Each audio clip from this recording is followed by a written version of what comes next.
why did you join the Air Force if you didn't want to be a pilot? And to be honest with you, that's a really good question.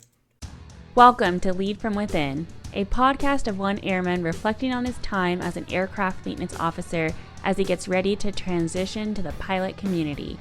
Here, we take a hard look at what works in the maintenance career field and what areas are sorely in need of improvement. We take a critical approach on what makes a good leader and manager and provide key takeaways for those interested in improving. The views expressed are those of the host and do not reflect the official policy or position of the U.S. Air Force, Department of Defense, or the U.S. government. What's up, team, and welcome back to Lead From Within. I'm your host, Justin Jasmine Hillstrom, and today we're talking about why I joined the maintenance career field. Now, this will be part of a mini-series where I talk about why I went to maintenance, why I'm leaving maintenance, some of the goods and bads of maintenance, which might be why you shouldn't be maintenance if you're putting down career choices, or why you should or shouldn't be excited about joining it. And then last, looking at some of our Facebook posts from the maintenance officer page on why people join the maintenance and why they stuck around for so long. So if you're interested, don't forget to subscribe to this channel, get notifications on when these are coming out. They should be some of the next, 5 or 6 videos I have sent out mixed in there. We'll be talking about why I became a maintenance officer and what you should expect as a maintenance officer. So definitely subscribe if you're interested, and let me know if there's anything in particular you want to see by commenting down below. So let's get into it. The first reason why I became a maintenance officer was I didn't want to be a pilot. And I know a lot of you are thinking, because I get asked this all the time, Justin, why did you join the Air Force if you didn't want to be a pilot? And to be honest with you, that's a really good question. At the time, I chose to go to the academy because it was a really good chance to go to a really good school while also giving me the opportunity to go and serve my country, something that I've always been interested in. And by default, when I was going there, I just assumed I was going to be a pilot, that I would want to be a pilot because, well, it's pretty awesome. However, in my experience here at the academy, I was given plenty of opportunities to do the jump program, do the soaring program, which is glider, and then actually do a powered flight program, which is when you actually get to go fly a general aviation little prop airplane. And they were all really these great opportunities, but they kept leading me to the same conclusion, and that's that I don't really enjoy flying, or that I didn't at the time. Obviously, if you've been following this podcast, this YouTube for long enough, you know I'm in pilot training. I changed my mind, my thought process changed quite a bit, and I actually enjoy flying quite a bit now. But at the time, I just didn't get that much enjoyment out of flying, at least not the Air Force version of the flying. And because I didn't really enjoy flying, I didn't want to get stuck with the 10-year commitment that comes along with completing pilot training, which means in total you'd be in the Air Force for at least 11 years. And I know what you're thinking.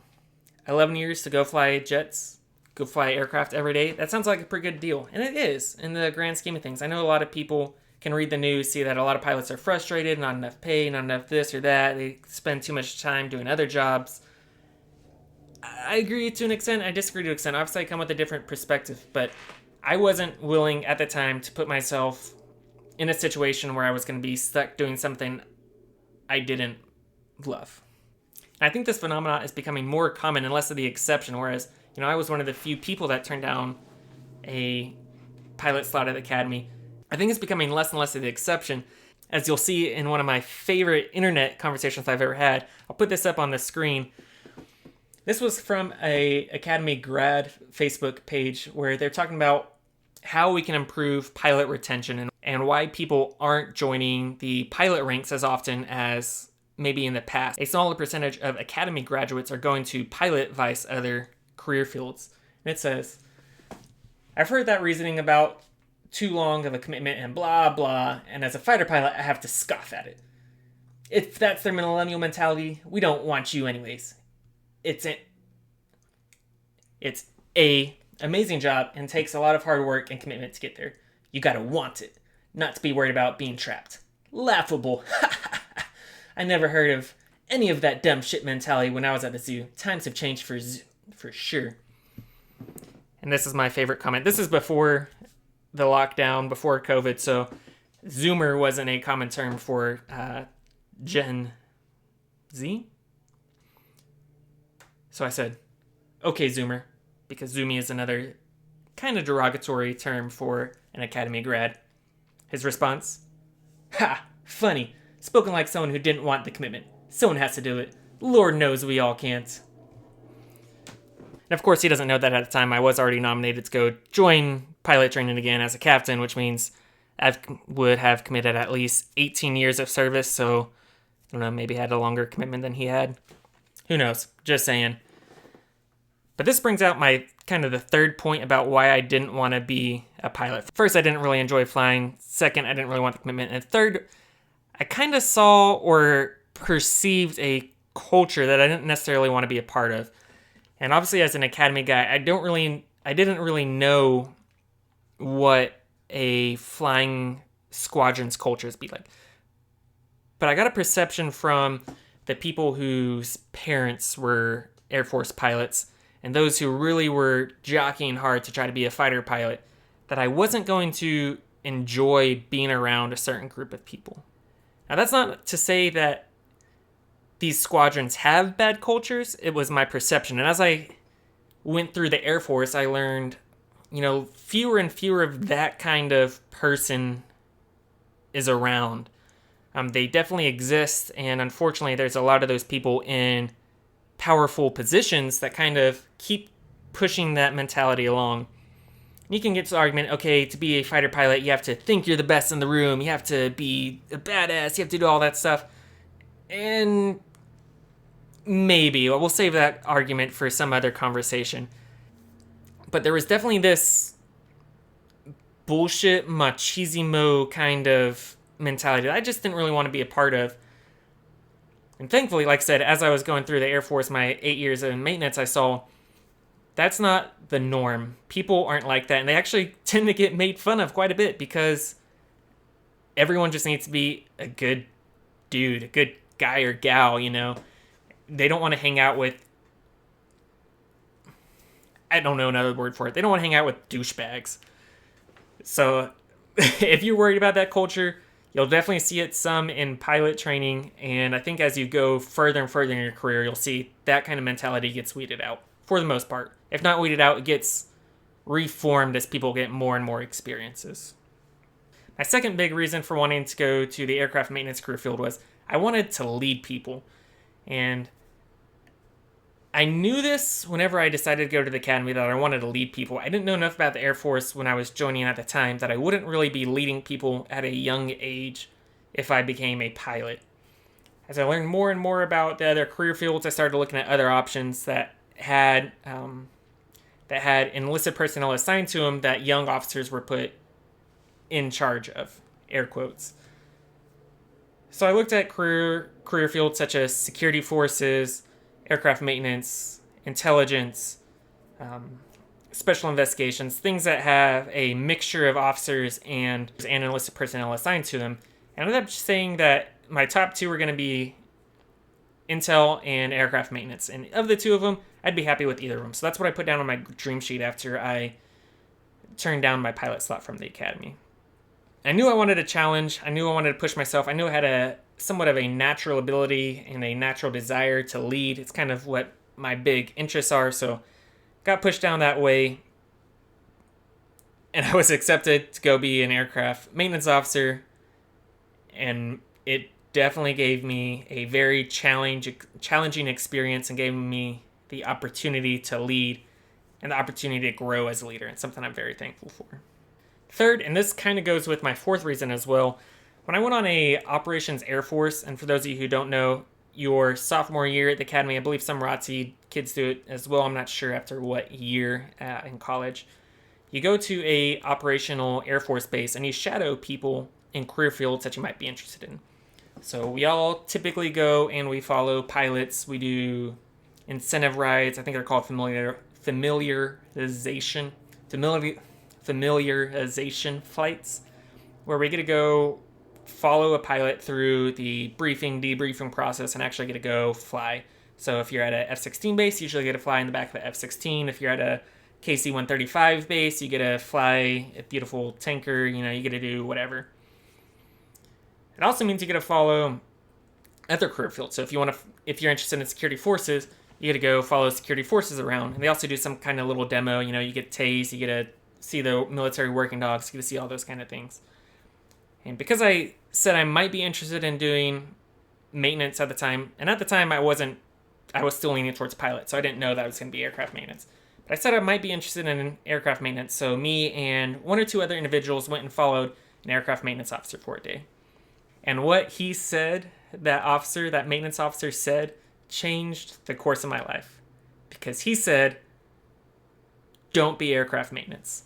All I do is sit in briefings and fill out paperwork for my people to be able to do their jobs. And I knew right then and there, well, I didn't really know right then and there, but I knew, looking back, whenever I was thinking about turning down my pilot slot, that was one of the key moments that made me want to be an aircraft maintenance officer. Because there are so many great enlisted individuals, and that role as aircraft maintenance is so important to the mission that having those type of individuals or that kind of mindset in a leadership role would just completely destroy an organization, and because of that we wouldn't be able to fight our wars as effectively, because we wouldn't be able to produce that air power needed for our pilots. I didn't really give a shit about the air power at the time, to be honest with you. I was just so pissed because the techs, masters, seniors that work at the academy, they're called Academy Military Trainers.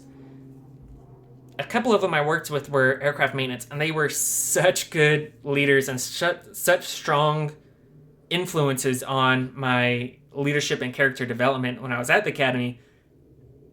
I knew that they deserved better than that. And when I added that thought process into whenever I talked to my AOC, my Air Officer Commanding, which is basically the squadron commander of the cadet squadron, about possibly changing out of the pilot career field to go do something else, and she was so appalled by me wanting to do anything else, her basically tell me not to do it or else I would ruin my career. And me having the type of personality that responds to people telling me no by wanting to do it even more, add in those couple of bad experiences, and I was hooked instantly. I knew this is what I wanted to do. I am so thankful I was given the opportunity to do it, and I hope others of you out there are excited. As we continue along this journey of this YouTube podcast, whatever you want to call it, you'll hear me say time and time again that I think this is one of the best career paths you can take if you really want to understand the Air Force is going from the maintenance side to the pilot side. And you'll hear me say time and time again that I think young pilots who are awaiting pilot training, or young officers that are awaiting pilot training or awaiting any other training, should have that opportunity to get immersed into a maintenance squadron, just so you understand the dynamics of leading a large organization, the dynamics of the people that are part of our great Air Force. The aircraft maintenance community is such a large portion of our total force, and so little thought, at least it feels like, goes into what it takes to be an aircraft maintenance technician or an aircraft maintenance officer. Because, both on the enlisted and the officer side, I think the Air Force would benefit so much more immensely if we had more senior leaders, obviously most of them being pilots, had that opportunity to really have a hands-on understanding of aircraft maintenance instead of waiting until you're in 06 and then just barely reaching out and reaching across the aisle. So that's it. That's why I became an aircraft maintenance officer.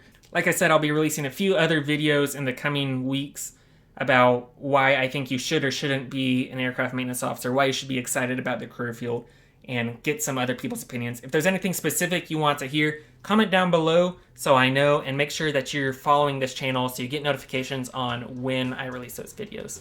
So I'll leave you with my 6 rules of leadership and life. 1, don't suck. 2, don't be a dick. 3, do your fucking job. 4, there are no bad teams, only bad leaders. 5, establish dominance. And 6, no success compensates for failure at home. Thanks, guys. Take care. Thank you for listening to Lead From Within. The views expressed are those of the host and do not reflect the official policy or position of the U.S. Air Force, Department of Defense, or the U.S. government. Mention of any specific commercial products, process, or service by trade name, trademark, manufacturer, or otherwise does not necessarily constitute or imply its endorsement, recommendation, or favoring by the United States government. The views and opinions of the authors expressed herein do not state or reflect those of the United States government and shall not be used for advertising or product endorsement purposes. Licensing and attribution of the music played in the podcast can be found in the show's description. Like for Kobe!